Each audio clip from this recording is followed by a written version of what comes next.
ছোট বউ সংসার করার মতো মেয়ে না। আমার বড় বউটা ফিরে আসে, আমি একটু মানসিক শান্তির জায়গা ছিল বড় বউ। এই ছোট বউ শুরু থেকেই গেছে এমন অশান্তি করে। অবশ্যই আমাদের আমার কাছে ভালো থাকবে, আমাদের বড় হয়ে গেছে যথেষ্ট, আমাদের এখন আর ওই ভাই আছে, ভাইয়ের দাপটা আমাদের আমার কাছ থেকে নিতে পারবে, ওর ভাই যে ছুটিতে আসছে। আর আমি 200 দিনের জামাই, আমি মাস শেষে বেতনের টাকা অফিসে দিয়ে আসি। আসসালামু আলাইকুম এভরিওয়ান। কালকের ব্লগে দেখছেন আমার আর ছোট বউয়ের মানে আমরা দুজনে একসাথে ভিডিওতে ছিলাম, আমাদের মারামারি লাগার মতো অবস্থা ছোট বউয়ের সাথে আমার। তো অনেক তর্কাতর্কি হয়েছে আমার আর ছোট বউয়ের, শেষ পর্যন্ত কথা কাটাকাটির এক পর্যায়ে ছোট বউ বলছে যে চলে যাবে। আমি বলছি কি তুমি আমাতুরকে নিতে পারবা না? ও বলছে যেমনি হোক আমাতুরে নিয়ে যাবে। তো কালকের ব্লগটা আপনারা যারা দেখেন নাই দেখবেন, আজকের এই ভিডিওটা শেষ করে অবশ্যই কালকের ভিডিওটা দেখবেন। ছোট বউয়ের সাথে আমার সংসারটা ঈদের আগেই কি ভেঙে গেল কিনা, চাঁদ রাতে কি কি হয়েছে। তো আজকেই তো চাঁদ রাত, আমি আপনাদেরকে সব কিছুই বলতেছি। আপনারা অনেক দিন ধরেই বলে আসতেছেন যে এই ছোট বউয়ের সাথে আমার সংসারটা টিকবে না, ছোট বউ সংসার করার মতো মেয়ে না। অনেক মানুষ এই কথা বলতেছেন। তাহলে আপনারা বুঝেন এই মেয়েটারে নিয়ে 4টা বছর সংসার করতে, 4 বছর শেষ হয়ে 5 বছর চলতেছে, মানে 5 বছরের সংসার বলা যায়। তো 5 বছর ধরে কত কষ্ট করে ওরে নিয়ে আমি সংসার করতেছি, এই কন্টিনিউয়াস গাইস। এই ছোট্টবেলা তো বিয়ে করছি, আমার বয়স এখন বললে অনেকে আপনারা বিশ্বাস করেন না, তাও বলি বয়স হচ্ছে 23। তো 23 বছর বয়সে আমার 2 বউ, ওরে নিয়ে আমি 5 বছর ধরে সংসার করতেছি। তো আমি বিয়েটা কত বছর বয়সে করছি আপনারাই বুঝেন। তো এত অল্প বয়সে এইরকম একটা ডেঞ্জারাস মেয়ে নিয়ে আমি আজ পর্যন্ত সংসার করতেছি। তো এই সংসারটা যেইভাবে চলতেছে, এটা আমাদের ঝামেলাটা একদম শুরু থেকে বলি। তো একটু মনোযোগ দিয়ে আমার কথাগুলো শুনেন। ছোট বউয়ের সাথে আমার ঝামেলাটা এইবার শুরু হয়েছে কি নিয়া, এসি কিনা নিয়া, আর হচ্ছে আমরা কেন কুরবানি দিতেছি না এই নিয়া। তো ছোট বউরা 1,30,000 টাকা দিয়ে গরু কিনছে, তো ভালো কথা গরু কিনছে। এখন এইগুলো নিয়ে তো আর কি শো অফ করতে হয় না, কিন্তু ছোট বউয়ের সব জিনিস নিয়ে শো অফ করতে হয়। একদম টাইটেলই লেখছে 1,30,000 টাকার গরু। তো যাই হোক, লেখছে ভালো কথা। এখন ছোট বউ তো আর কিনে নাই, টাকাটা কিনছে ওর বাবা, ওর ভাই, ওর 2টা ভাই সরকারি চাকরি করে, সবাই মিললে একটা গরুই কিনছে, তাও 1,30,000। তো আলহামদুলিল্লাহ কিনছে, খুব ভালো কথা, মার্শাল্লাহ, এটা নিয়ে কোনো সমস্যা নাই। তো আমি কেন কুরবানি দিতেছি না, আমি একটা ছাগল কুরবানি দিতে পারতেছি না, এটা হচ্ছে আমার দোষ এক। আর দ্বিতীয় হচ্ছে ছোট বউয়ের এসি কিনা দিতে পারি নাই, এই নিয়ে লাগছে ঝগড়া। তো এখন আমি একটু কথা বলি আমার অডিয়েন্সরে নিয়ে। সবাই প্রশ্ন করতেছেন, আমি রোজার ঈদে 1,00,000 টাকা শপিং করছি পুরো পরিবারের জন্য আমরা। তারপর ছোট বউয়ের বিবাহবার্ষিকীতে 25,000 টাকার পর্দা কিনছি। তারপরে এই যে এটা হচ্ছে বড় বউয়ের খাট, বড় বউয়ের জন্য নতুন খাট কিনছি। তারপর ছোট বউয়ের 1,50,000 টাকার ফোন, তারপর এই যে 1,00,000 টাকার কম্পিউটার, তারপর আইপিএস 40,000 টাকার, এমন অনেক জিনিস কিনা হয়েছে এই লাস্ট 6 মাস থেকে। 6-7 মাসের মধ্যে অনেক টাকার জিনিস কিনা হয়েছে, আপনাদের তো বললামই, আপনারা আন্দাজ করতে পারতেছেন কত টাকা এদিকে খরচ হয়েছে। এখন আমার অডিয়েন্সের প্রশ্ন, আপনি এত টাকা খরচ করতে পারছেন, তো এবার কুরবানি কেন দিতে পারতেছেন না? অনেকে ছোট বউয়ের পক্ষই নিছেন। আমার কথাটা একটু মনোযোগ দিয়ে শুনেন। যখন আমি এই টাকাগুলো খরচ করছি, তখন আমি কোনো স্টুডেন্ট ছিলাম না, ঠিক আছে? তখন আমি আর কি ভর্তি পরীক্ষা দিতেছি ভার্সিটিতে, চান্স পাইতেছিলাম না। শেষ পর্যন্ত আল্লাহর রহমতে এই এপ্রিলের শেষ দিকে গিয়ে আমি চান্স পাইলাম। তো চান্স যে পাইছি তখন এপ্রিলের আগেই, কিন্তু ঈদ তো ছিল মার্চে।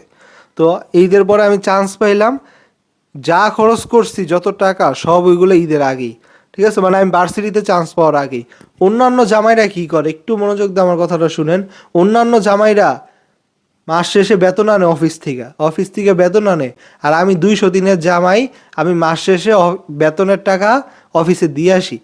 মানে আপনাদের হাজবেন্ডরা, যেসব আপুরা আছে আপনাদের হাজবেন্ডরা বা ভাইয়ার অফিস থেকে টাকা আনে, আর আমি অফিসে গিয়ে মাস শেষে টাকা দিয়ে আসি। আমার প্রতি 6 মাস পর পর, আমার অফিস তো আমার ভার্সিটি, 6 মাস পর পর 1,50,000 টাকা দিতে হয়।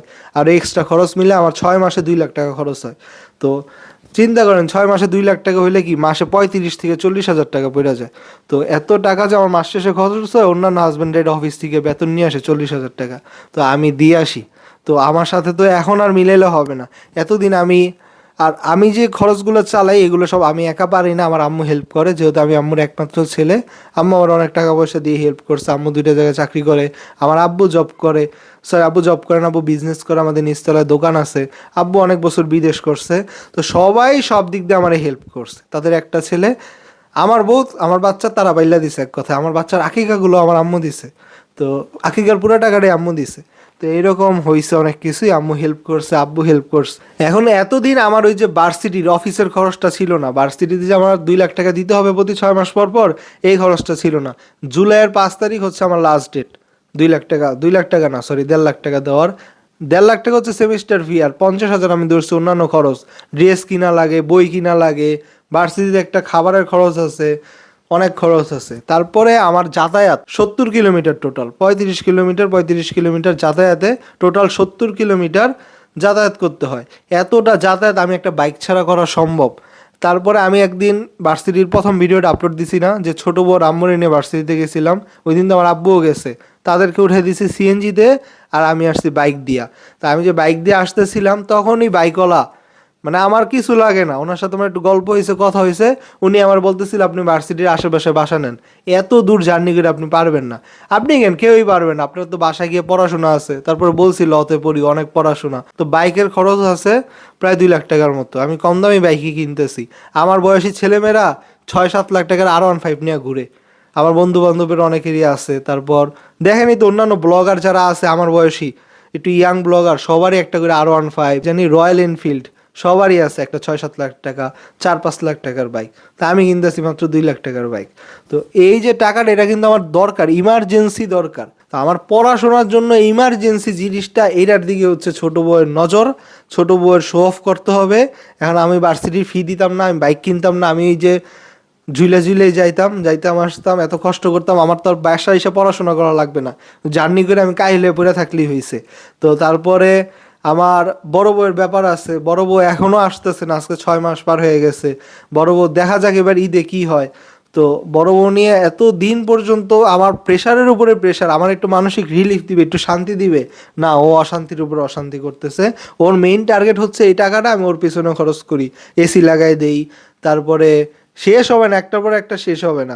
বড়সড় একটা কুরবানি দিই, সে তার বাবার বাড়ির সাথে শো অফ করবে ভাইয়ের সাথে। এখন আমরাও 2 লাখ টাকা দিয়ে কুরবানি দিছি, দেখো এটা শো অফের চিন্তা ভাবনা। 2 লাখ টাকা দিয়ে কুরবানি দিই, একটা 60-70 দিয়ে এসি লাগাই, তারপরে দেখবেন আরও বার করে ফেলবে না হুট করে খরচ। ও আমাদের তো ডাইনিং টেবিলটা কিনা বাকি আছে, সব ফার্নিচার আছে, ডাইনিং টেবিলটা বাকি আছে, দেখবেন একটার পর একটা বার করতেছে। আমরা ডাইনিং টেবিলে কিন্তু খাই না, ফ্লোরে বৈশা খাই। তারপরে আর খাটে খাই, দেখে অনেকে বলছেন খাটে খাওয়া উচিত না, আছে এই জিনিসটা আমরা মাথায় রাখবো। তো মোট কথা টেবিলে বসে অত একটা খাওয়া হয় না, তাও তো আছে। একটা জিনিস নর্মাল থাকলে সমস্যাটা কি? এখন অনেকে ঠেলামাইরা বলবেন তোর বেটা স্টুডেন্ট, তুই সামর্থ্য নেই কেন বিয়ে করছে। আমি আপনাদেরকে যেই খরচগুলো বললাম শুরুর দিকে, ওই টাকার অঙ্কটা কোন দিক দিয়ে কম? এটা স্বাভাবিক স্বামী স্ত্রী 20,000 টাকার সংসার চালায়। তো আপনারা হিসাব করেন আমি কত টাকা খরচ করে ফেলছি, তাও আমার ছোট বউয়ের হয় না। তো এর থেকে বেশি ও কই পাবে? ও যে এবার আসি, ও যে অহংকার করলো, আমার এইসব জিনিস না অহংকার করা ঠিক না, কিন্তু ও আমার আম্মুরে টান দিছে, এই জন্য আমি একটু জবাবটা ছোট্ট করে দিয়ে রাখি। বাইরের মানুষ বললে আমি কিছু বলতাম না, বাইরের মানুষ যা মন চায় তা বলুক, কিন্তু ঘরের মানুষ আমার বউ, ও একসাথে থাইকা পুইরা ওর জিনিসটা, ওর ভুলটা একটু ধরায় দেওয়া দরকার হাতে আঙুল দিয়া। ও আমার একটা কথা বলছে, যে কথাটা আমারে সরাসরি বলছে কালকের ভিডিওর পরে, যে আপনার মাও টাকা কামাই করছে, আমার বাপেও কামাই করছে, কার বেশি আছে আপনি হিসাব করেন। তো ভাই, শুধু 1,30,000 টাকাতে একটা গরু কিনা তারা সব, মানে সব দিক দিয়ে আমার মার থেকে আগে গেছে। এই দিকে আমরা গত বছর কেন কুরবানি দিতে পারি নাই গাইস, আমাদের ঘরটা কিন্তু এবার রং করা হয় নাই, আর ঘরে একটা ফার্নিচারও ছিল না। তো এই জন্য আমরা গত বছর ইমার্জেন্সি ছিল ঘরটা রং করা, সব কিছু মিলে আরও কিছু কাজ বাকি ছিল বাড়ির, সিঁড়ি টাইলস করা হয় নাই। এবার তো আলহামদুলিল্লাহ সব কাজই শেষ। তো ছোটো বউ আরেকটা কথা বলছে, আমরা নাকি বাড়ির কাজ শেষ করতে পারি নাই, আমাদের পুরা বাড়ির কাজই শেষ, শুধু দোতলায় টাইলস করা, রং করা, আস্তরও কিন্তু করা শেষ, টাইলস করা, রং করা, আর ওই যে ফ্যান ট্যান লাগানো, খুবই সামান্য কিছু কাজ বাকি আছে, জানালা লাগানো। তো এইগুলো লাগাই নেই কেন, এইগুলো আমাদের প্ল্যান হইতেছে। বড় বউর সাথে তো এখনো ডিভোর্স হয় নাই আলহামদুলিল্লাহ, ডিভোর্স যদি হয়ে যায় তো আমরা ভাড়ার সিস্টেমে করব। আর যদি ডিভোর্স না হয়, বড় বউ আসার পরে দোতলাটা বড় বউয়ের মতো সাজায় নিবে, মানে বড় বউ ছোট বউ তার এখন একসাথে থাকবে না, দুই বউ দুই ফ্ল্যাটে থাকবে। এই জন্য আমি অপেক্ষায় আছি আমরা, নাহলে বাড়ির কাজ একভাবে না একভাবে করেই ফেলবে। আর একটা কথা, এইসব বাড়ি গাড়ির কাজ, জায়গা জমির কাজ সবাই না গাইস ধার করেই করে, আর ধারটা মানুষ তাদেরকেই দেয় যাদের উপর বিশ্বাস আছে যে ধারের টাকাটা ফেরত দিতে পারবে। যে আমি এখনকে 2 লাখ টাকা ধার চাইলে কেউ দিব না, কিন্তু আমার আম্মু চাইলে দিব, কারণ কি বিশ্বাস আছে আম্মু ফেরত দিতে পারবে, আম্মুর অ্যাবিলিটি আছে। তো ছোট বউ এই খোটাটাও দিছে, আমার আম্মু ধার করে আনছে। তো ধার তো সেই মানুষই করে যার ধার দেওয়ার যোগ্যতা আছে, আর ধার ছাড়া দুনিয়ার কেউ চলতে পারে না, প্রধানমন্ত্রীও লোন করে। ঠিক আছে, সবাই লোন করেই চলতে হয়, এই জিনিসটা ছোট বউ খোটা দিছে। তারপরে আমার আম্মু বাড়ি করছে, বাড়ি করার একটা টাকা দিছিল, আমার নানা মারা যাওয়ার পর আম্মু 3 তালা করছে। ঠিক আছে, ছোট বউ বলছে আমার নানার থেকে টাকাই না করছে। তো নানা টাকা নিছে, এটা হচ্ছে রিটায়ার্ড, আমার নানা সরকারি চাকরিজীবী ছিল, রিটায়ার্ড করার পর সব সন্তানদের টাকা ভাগ করে দেয় না, ওই আম্মুরে টাকা দিছে, এই টাকা দিয়ে আম্মু ছাদ ডালাই দিছিল প্রথমবার। সেটা আজ থেকে 20 বছর আগে। 20 বছর আগে আমাদের 1 তালা কমপ্লিট ছিল, আর এখন তো 3 তালা। ছোট বউ বলছে আমার মা নানার বাড়ি থেকে টাকাই না করছে। তো ছোট বউ এই বলতে গেলে অহংকার হয়ে যায়, আমি কিছু বলতে চাই না। যাই হোক, আলহামদুলিল্লাহ, আপনারা এই বিবেক খাটা একটু চিন্তা করে নেন। আমি জাস্ট বাইরে থাকলে ভিডিও উল্টাপাল্টা করে ছাড়ে, তারপর কিছু বলতে গেলে ঝগড়া। দেখেন না তো, আমি কালকে ভিডিওটা ওরে নিয়ে করতে চাইছিলাম, আপনাদেরকে দেখাইলাম, লাইভই দেখাইলাম কেমন করে, আরও বেশি করে ক্যামেরা অফ থাকলে। তা আমি এটা কন্ট্রোল করবো কেমনি? আরও যাইবো করে যায় না। এখন আজকে বলছে কি, যেটা এখন মেইন কথা, ছোট বউ কি চলে গেছে কি না, ছোট বউ বলছে কি আজকে রাতে চাঁদ রাতে ওর বাবা আসবে, বাবা এসে নাকি ওরে নিয়ে যাবে। তো দেখি আসে কি না, আর নাইলে বলছে হচ্ছে ঈদের দিন মাংসই না, আমাদেরকে মাংস ফিক্কা দিয়ে যাই, আর তারপরে ওরে নিয়ে যাবে। তো দেখা যাক ওর বাবা আজকে আসে না কালকে আসে। তো আমার হাতে যে টাকাটা ছিল, আমি বলছিলাম 35,000 টাকা আছে এসির জন্য, বাকি টাকাটা আমি জোগাড় করতে পারি নাই, আম্মু দেয় নাই। তো এখন ওইটা দিয়ে আমি এখনই বের হবো। আজকে চাঁদ রাত দেখি আমি কুরবানি আমার মেরে নিয়ে যাব, আমার তোরে নিয়ে যাব, খাসি কিনতে পারি কি না। তো খাসি কিনবো, 35,000 টাকা তো আর গরু সম্ভব না। আর যেই টাকাটা বললাম ওটা তো গাইস আমার ভার্সিটির সেমিস্টার ফি জুলাইয়ের 5 তারিখে দিতে হবে। তারপরে বাইক কিনবো। আপনাদের সাথে সবই শেয়ার করতেছি নিজের পরিবার মনে করে। যে আপনারা একটু দোয়া করবেন যাতে আমার বড় বউটা ফিরে আসে। আমি একটু মানসিক শান্তির জায়গা ছিল বড় বউ, এই ছোট বউ শুরু থেকেই গেছে এমন অশান্তি করে। আজকে নোর অনেক অহংকার, অনেক অহংকার, কিছু থাকলেও অহংকার, না থাকলেও অহংকার। তো নাই এমন না, ওদের আছে মাশাল্লাহ। ওনাদের ওর বাবা অনেক ভালো মানুষ যেটা বলি, তো ওনার পরিবারের অন্যান্য সদস্যদের আবার অহংকার আছে। যাই হোক, এর মধ্যে আবার ওর ভাই আসছে, ছোট বউয়ের ভাই যেটা আর্মি, উনি হচ্ছে ঈদে ছুটি পেয়ে বাসায় আসছে। এই জন্য ছোট বউয়ের নতুন করে আবার লাফানো শুরু করছে। অনেকে বলতেছেন না নতুন করে আমরা নাটক শুরু করছি নাকি, আসলে আমি নাটক করার কোনো ইন্টেনশনই নেই, আমি নর্মাল ব্লগে দিতেছিলাম। নাটকটা ছোট বউই শুরু করছে সবার প্রথম। ছোট বউর ওই যে ভাই আসছে, এই লাফানোটা আবার বাড়ছে, এই সুযোগে নিয়ে যাইতে পারে। ওই ভাই আছে, ভাইয়ের দাপটা আমার কাছ থেকে নিতে পারবে, ওর ভাই যে ছুটিতে আসছে। তো এটা কোনোভাবেই পারবে না, ওর বাইকে দুনিয়ার কে আসুক বাবার থেকে সন্তান কে নিতে পারবে। আর 10 জন মানুষ আমাদেরও আছে, সবাই দেখবে বুঝবে আমাদের কোন জায়গা ভালো থাকবে। অবশ্যই আমাদের আমার কাছে ভালো থাকবে, আমাদের বড় হয়ে গেছে যথেষ্ট, আমাদের এখন আর ব্রেস্ট ফিডিং করে না, শিশু না যে মারে লাগবি। আমাদের এনে আমি দুনিয়া ঘুরতে পারবো, রাখতে পারবো। বড় বউ যেহেতু এখনো ডিভোর্স দেনে, বড় বউ নিয়ে আশা রাখা যায়। বড় বউ কিছুই এখন পর্যন্ত আমি আর কোনো আপডেট পাইনি। আমি কথা বড় বউর ব্যাপারে লাস্ট আপডেট হচ্ছে বড় বউয়ের সাথে আমার এখন পর্যন্ত কোনো কথা হয়নি, আমিও ফোন দিই নাই, ওরাও কোনো ফোন দেয় নাই, এমনি চলতেছে। তো সামনে ঈদে দেখা যাক কি হয়। আর আপনারা সবাই একটু দোয়া করবেন। আমি ঈদের দিনও ফোন দিব না আব্দুর রহমানকে। বরাবর প্রতি আমি অনেকটা কষ্ট পাইছি, লাস্ট খুলনা যাওয়ার পর কি কি হয়েছে সেটা তো আপনারা শুনছেনই। আমি আজকের ভিডিওতে লিঙ্ক দিয়ে দিব না, বড় বউকে খুলনা আনতে যাওয়ার পর কি কি হলো ওইটার উপরে ক্লিক করলে আপনারা দেখতে পারবেন খুলনা আনতে যাওয়ার পর কি হয়েছে, সেই ভিডিওটা দেখবেন যারা এখনো দেখেন নাই। তো ওই রাগ থেকে বড় বউয়ের সাথে আমি এখন পর্যন্ত কোনো কথা বলি না।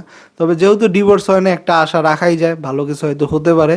আর ছোট বউ যদি বাবার বাড়ি যায়, তো জীবনটা আমার, বড় বউ গেছে, এবার যদি ছোট বউ যায়, আমি কি নিয়ে বাইচা থাকবো এবার আপনারাই বলেন। আমার তোরকে লাগবে, একটা মানুষ থাকলে অন্তত অন্যদিকে তাকে আমি বাইচা থাকতে পারবো, না হলে আমি বাঁচবো কারে নিয়ে? ঠিক আছে, আমার মা বাবা আছে, তাও তো আমার এতগুলো মানুষের ধাক্কা তো আমি নিতে পারবো না। বড় বউ, ছোট বউ, আব্দুর রহমান, আমাদুর রহমান, 4টা মানুষের ধাক্কা কেমন নেওয়া সম্ভব? 4টা মানুষ, একটা মানুষ যদি আমার কাছে না থাকে।